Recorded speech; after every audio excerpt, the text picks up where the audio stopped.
Good evening, students. Welcome to one more session of your WOC, that is your world of chemistry.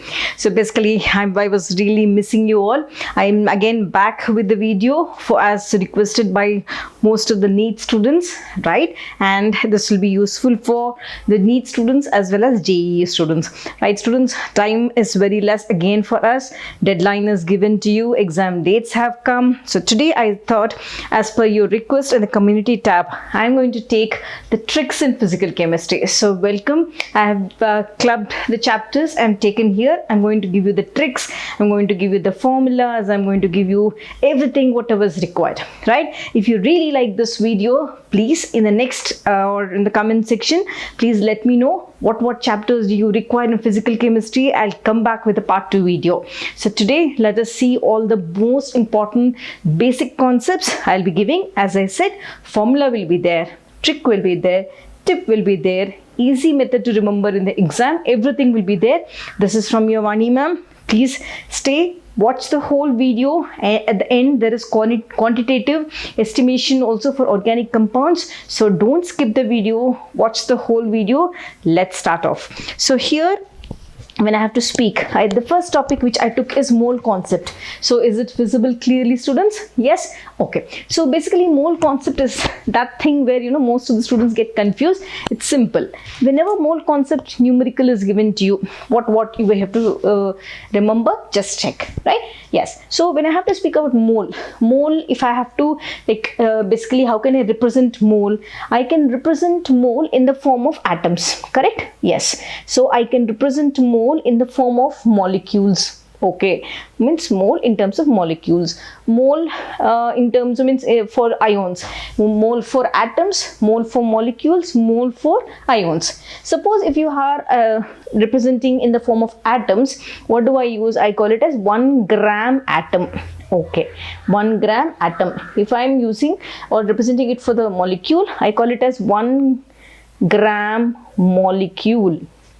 Suppose if I am representing for the ions, I name it as or measure it as 1 gram ion. This is fine, simple, isn't it? There's nothing big logic in this, right? So here, whenever you have to calculate moles, we have different formulas. Just see what are the different possibilities. So you'll have calculation of number of moles of molecules, moles of atoms, moles of gases. Let us see the next page. Moles of atoms, molecules, ions and electrons, moles of solute, number of millimoles, and for a compound, if you have M and N compounds, how to calculate the moles. Let us start off. When I have to calculate the number of molecules, right? If they ask you in the numerical, calculate the number of molecules, what formula will you use? Weight of substance, that too in what? In grams, divided by molecular weight of substance. So weight of substance in gram by molecular weight of molecular weight, or basically molecular weight of that particular thing, molecular weight of this whatever specific molecule is given. I'm writing it as X. This is fine, students. Okay, done. Suppose if they ask you or give you number of moles of atoms, what should be the thing? You'll write it as weight of substance. Again, same thing in grams. That's why we took 1 gram atom divided by what? If it is atoms, we take it as atomic weight. Done. This is also fine. Number of moles of gases, right? So gases, we measure it in volume, isn't it? So what we take, we are going to consider as volume of a gas at NTP. NTP conditions, we take normal temperature and pressure, and that too in which one? In liters. So this is all in grams, this is in liters, remember, divided by the 22.4, right? This is fine. Suppose if they ask me in the exam to calculate number of moles of atoms, molecules or ions, if this is given like this, okay? Yes, students? Right. So what should I do? Number of molecules of atoms, ions and number of moles of atoms, molecules and ions and electrons means simple. Take the whole quantity, write it as or calculate it as number of atoms / molecules slash ions divided by Avogadro constant. Avogadro constant. So Avogadro constant, this is how if you divide, you will get the number of atoms, molecules or ions, right? So which is equal to, as we know, Avogadro constant is equal to 6.022 into 10 raised to the power of 23. Correct? Okay. Suppose if they ask number of moles of solute, right students? Here basically number of moles of solute. This is quite common question in the entrance exam. I have seen the papers also. Number of moles of solute they ask, you know, calculate the number of millimoles in like that. So if they ask you number of moles of solute, simple formula is nothing but molarity into volume of solution in liters. This is your formula for calculating number of moles of solute. Suppose if they ask you number of millimoles, nothing, simple. You have to just take this formula, molarity into volume of, or volume of this solution in which one? Volume in ml. Volume of the solution in ml divided by 1000. 1000 divided by 1000. This is simple. This is also over. Now, suppose if they ask you calculate the number of moles for a compound. There is a compound M and N. Okay, there this is X and Y are the moles I need to calculate. So just check X moles of N. X moles of N is equal to Y moles of M. Simple. X moles of N is equal to Y moles of M. Simple students. This is easy. So what did I do? Basically I have taken all the formulas which will be useful for your exam and I have listed out. So you can directly apply these formulas. Now the next thing, let us come and take the concept that is equivalent weight. So equivalent weight question is quite common. Calculate the equivalent weight of the acid, base, like that. Let us check. Suppose if equivalent weight of the element is given, what is the formula? Simple. It is atomic weight by valency. Okay, this is for the element, atomic weight of the element by valency. Suppose if they are asking for the acid. So for the acid and the base, it is the same. What? Molecular weight of the acid, here molecular weight of the base. That's fine. Yes, yes students, simple as that. There is nothing. Okay, just check molecular weight of the acid and molecular weight of the base.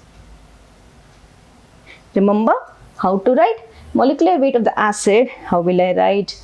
Molecular weight of acid. So for acids we will always take basicity. Remember, if it is for bases, we take molecular weight of base by acidity. Remember, of acids we take basicity of the particular thing, for bases we take acidity of this thing. Okay, so simple. I did a video also earlier on this. Please check that video as to how I have taken the example. Here I am giving you the simple formulas as well as basic idea for how to use these. Done. Next, suppose if equivalent weight of the salt is given, what will I do? What is the formula? It is nothing but molecular weight of salt. Basically salt has both the negative ion and the positive ion, correct? Right? Both the cations and anions is a combination of salt. So you take total positive or negative charge. What is the total positive charge and negative charge of the ions in the salt? That one you'll take and calculate. Right. Suppose if it is, you're asked to find out equivalent weight of the oxidizing agent and equivalent weight of the reducing agent, what to do? So equivalent weight of the oxidizing agent. So oxidizing agent, what does it do? It gains electrons, correct? Oxidizing agent is, its concept is to gain electron, correct? Oxidation is loss of electron. Oxidizing agent helps in gaining the electron. So simple, write down molecular weight by number of electrons gained by one molecule. Number of electrons gained by one molecule. This is fine. Okay. Yes. Now, equivalent weight of reducing agent. So reducing agent means what? Number of electrons lost. Same thing, molecular weight divided by, I have to take it as number of electrons lost by number of electrons lost by one molecule. Simple, isn't it? There is no confusion only. Here, the whole equivalent weight concept has come here. Right, the next concept is your N factor or the valence factor. Right, so basically wait, how do we use and what actually is this? Let's see. So nothing, students. So basically N factor is what, where do we use? We're going to use both for redox and non-redox reactions. What basically what does it do? It will predict the molar ratio of the species. That is, if you have reactants, okay, so if they ask you to find the reactants ratio, let me give you one example, you will understand. Suppose if I have X, okay, if X reacts, there is one reactant, if X, okay, if X is there, what does it do? It reacts with Y, okay, it reacts with X, reacts with Y. X has certain N factor, as I said, it is a molar ratio of the species. So this X has an N factor of A and Y has an N factor of B. Then what is the molar ratio of both?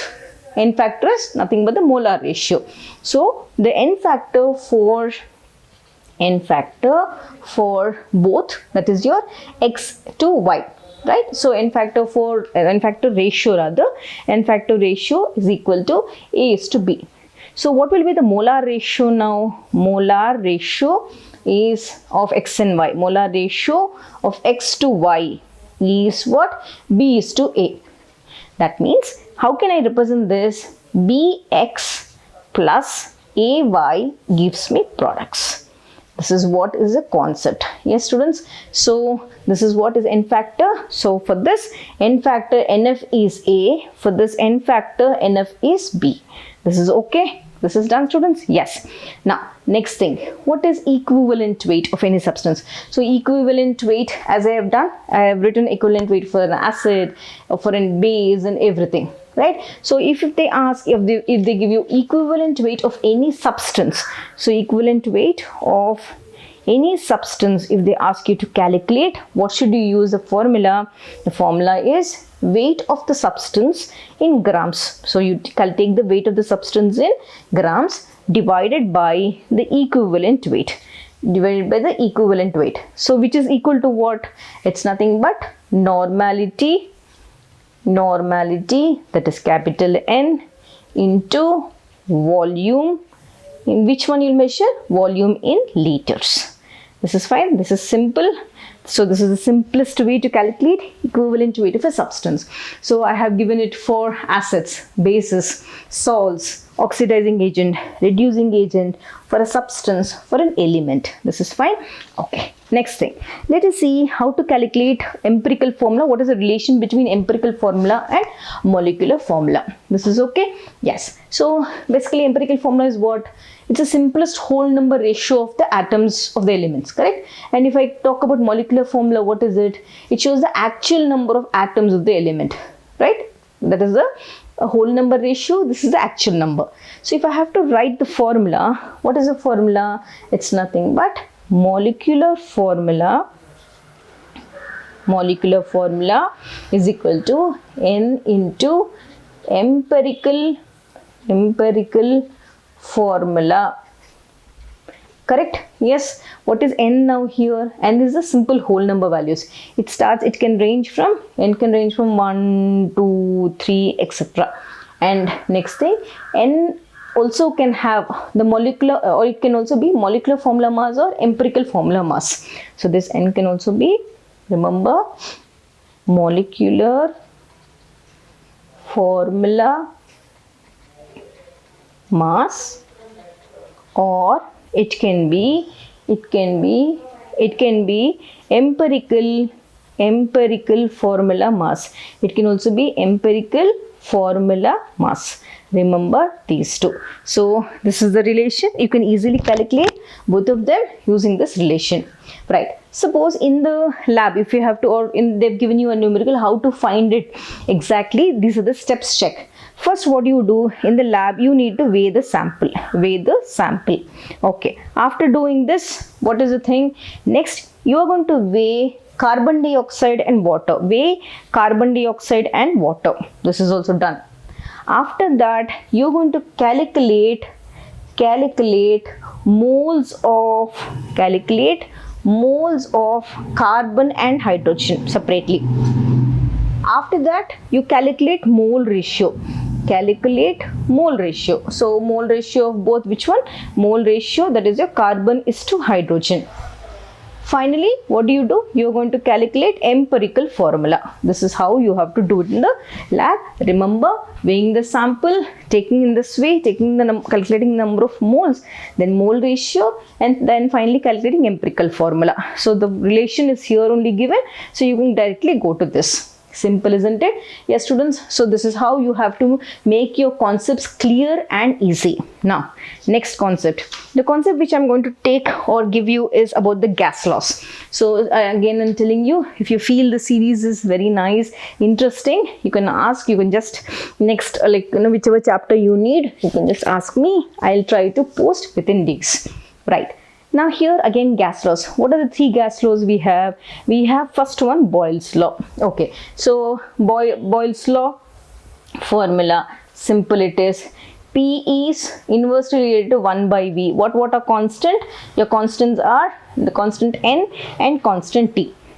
Suppose if I have to talk about Charles' law, simple, nothing. Here V is directly proportional to T. What is constant now? N and P both are constant. Suppose if they ask me to calculate at VT, the temperature, if you are asked to calculate V0 plus 1 plus T by 273. This is one more formula. Suppose if they are, or Avogadro's law, this is also one more formula. Avogadro's law, what is it?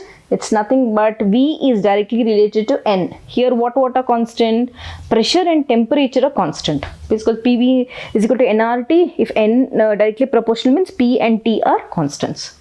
So with this, the basic ideal gas equation, nothing. We very well know PV is equal to nRT. What are other forms also we will write. So ideal gas equation is nothing. PV is equal to nRT. Here pressure we very well know. Okay, volume, N number.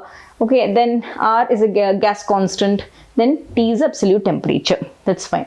So other formulas for ideal gas equation, what are they? PV is equal to, means N is equal to weight by molecular weight into RT. Correct? Further, weight by molecular weight means it's nothing but, if I have to take volume and weight and volume are there, it's nothing, I can directly take it as density, isn't it? So pressure is equal to dRT by M over. Next we will take Dalton's law and Graham's law also, so that almost the chapter in that whatever formulas are there, that is completed. So when I take about Dalton's law, we call it as Dalton's law of partial pressures. So it is basically the total pressure exerted by mixture of two or more chemically non-reacting gases. Correct? So what is the formula? You need to remember here, partial pressure of the gas, partial pressure of the gas is equal to mole fraction of that gas into total pressure. Partial pressure of the gas is equal to mole fraction into total pressure of the gas. So further, if I have to just write in a different form, mole fraction means number of moles of gas, correct? Number of moles of gas divided by total number of moles of all gases. So total number of moles of gas by total number of moles of all gases. All gases, as I said, into total pressure, Tp. Correct? This is your Dalton's law. Suppose if I have to talk about Graham's law of diffusion. So basically we talk about rate of diffusion concept here, isn't it? So for example, if I have to write the formula, so rate of diffusion of two gases, how are they related? Rate of diffusion is ratio of R1 by R2, which is equal to V1 by T1 divided by V2 by T2. Further, this is again equal to number of moles of that gas 1 and number of moles of gas 2.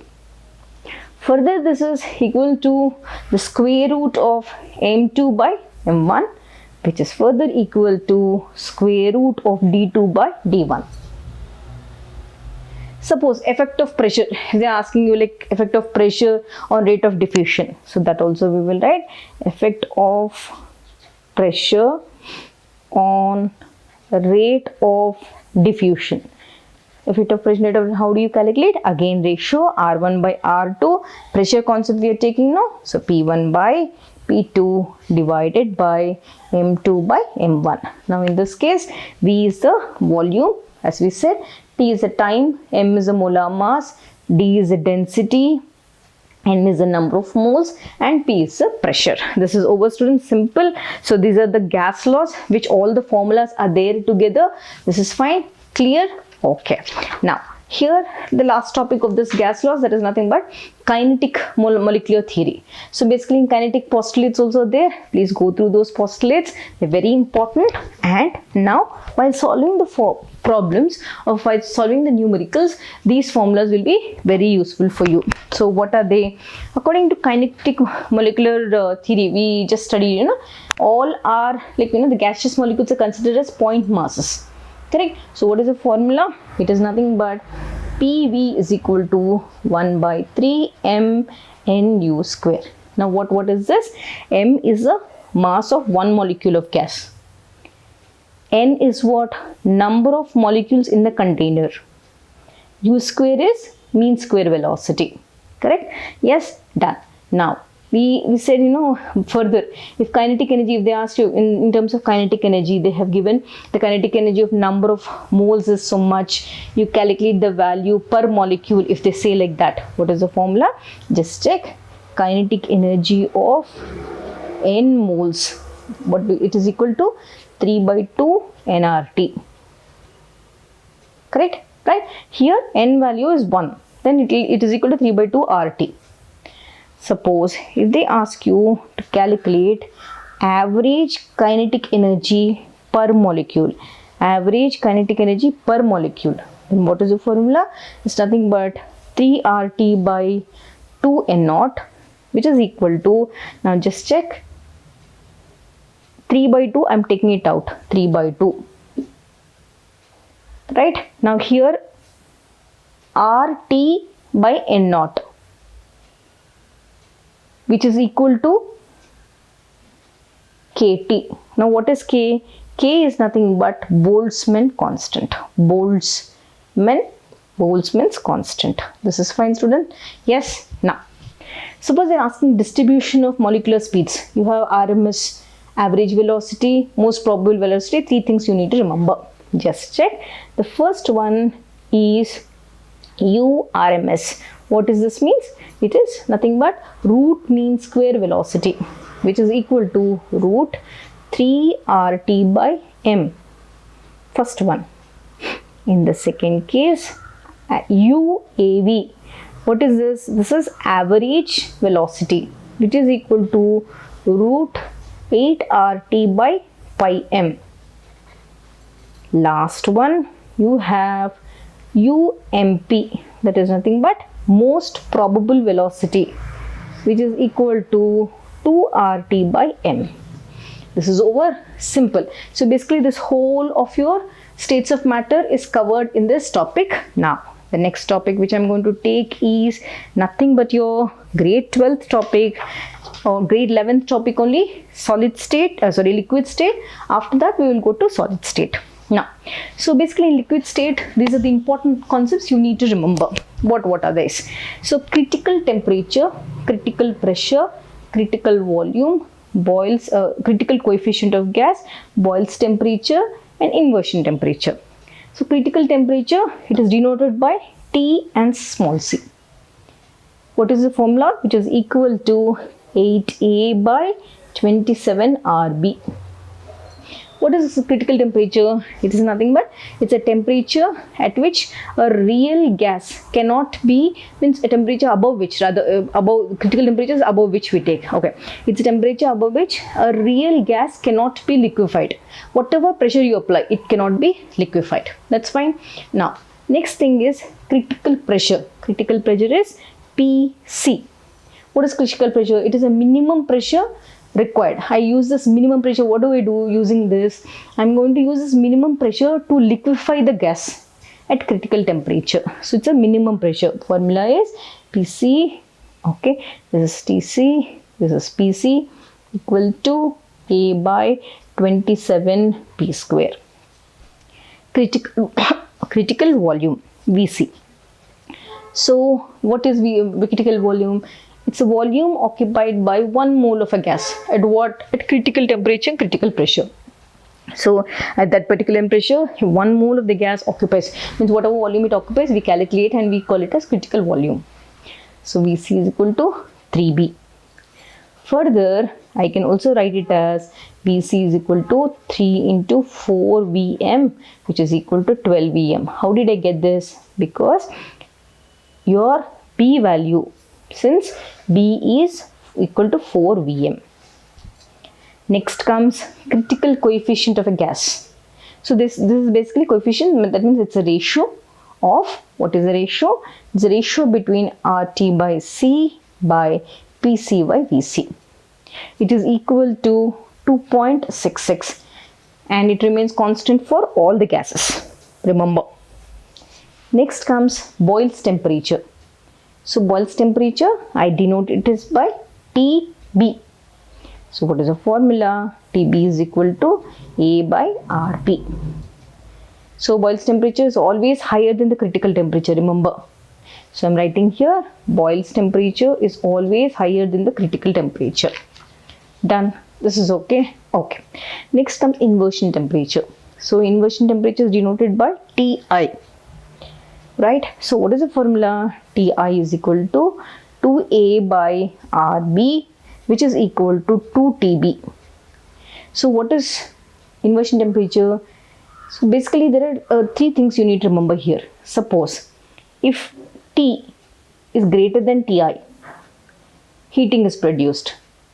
Suppose if T is less than Ti, cooling is produced.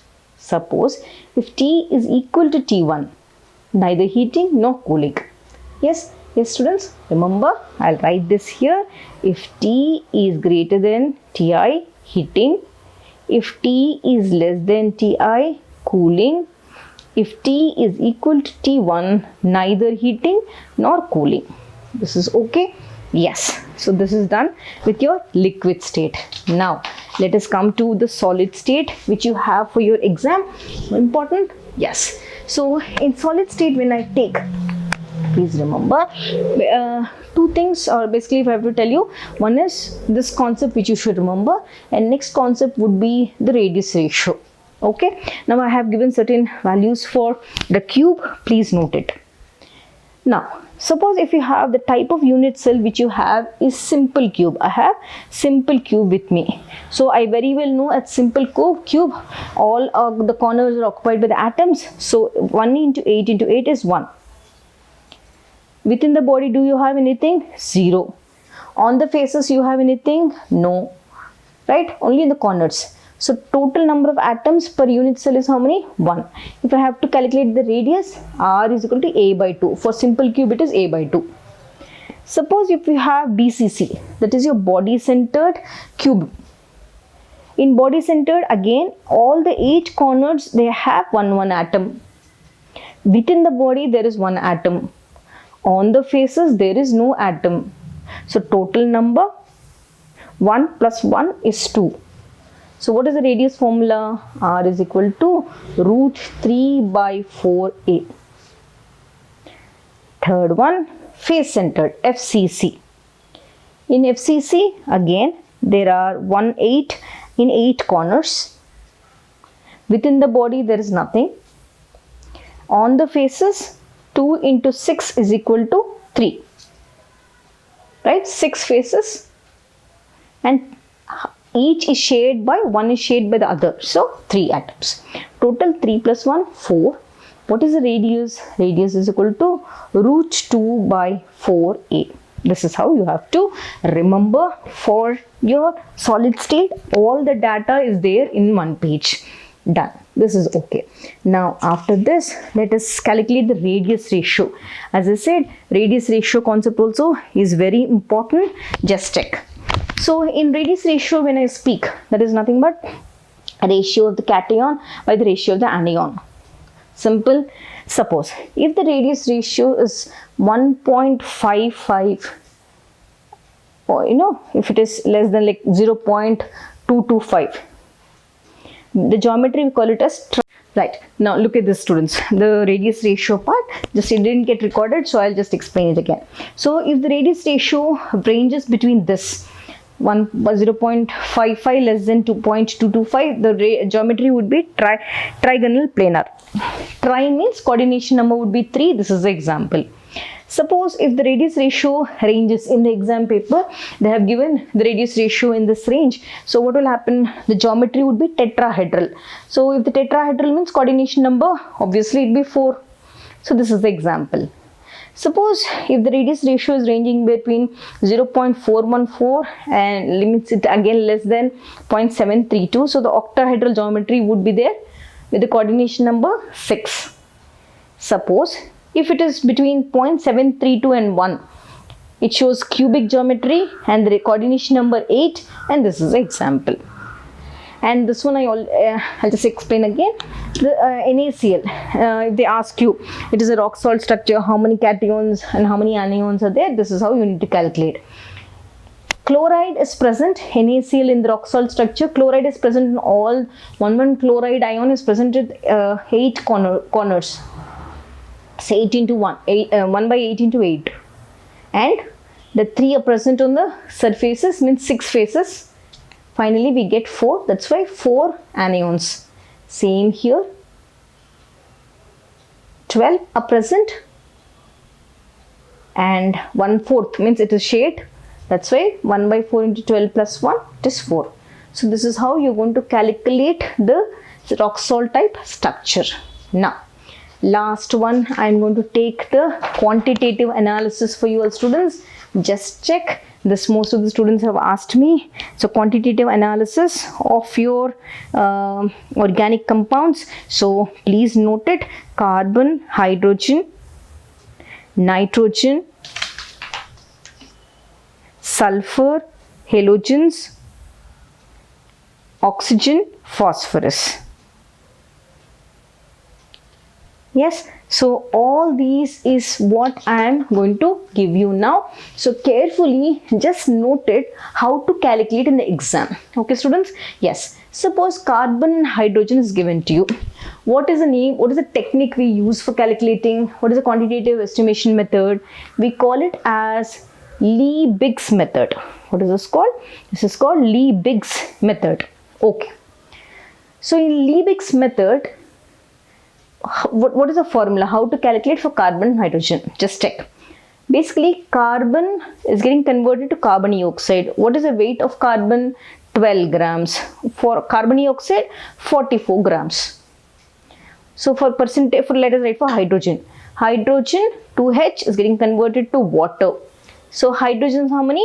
2 grams. Water is 18 grams. Now check how to write, how to calculate. Percentage of carbon is equal to, so 12 into weight of carbon dioxide into 100 divided by 44 into weight of organic compound. So this is how you are going to calculate the percentage of carbon.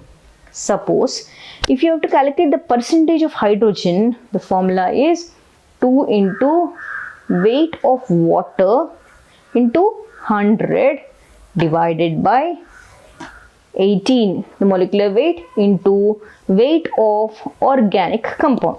Simplest formula. Yes, students, you can use it directly to calculate or estimate the percentage of carbon and hydrogen. This is done. Now let us calculate for nitrogen. Nitrogen, what is the method? The method which we use is nothing but Dumas method.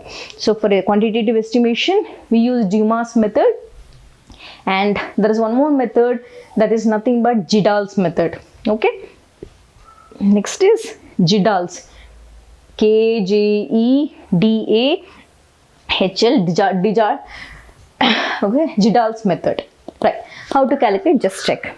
So basically, 2 nitrogen getting converted to nitrogen gas. Right. So we're going to calculate, because it is a gas. How do we calculate?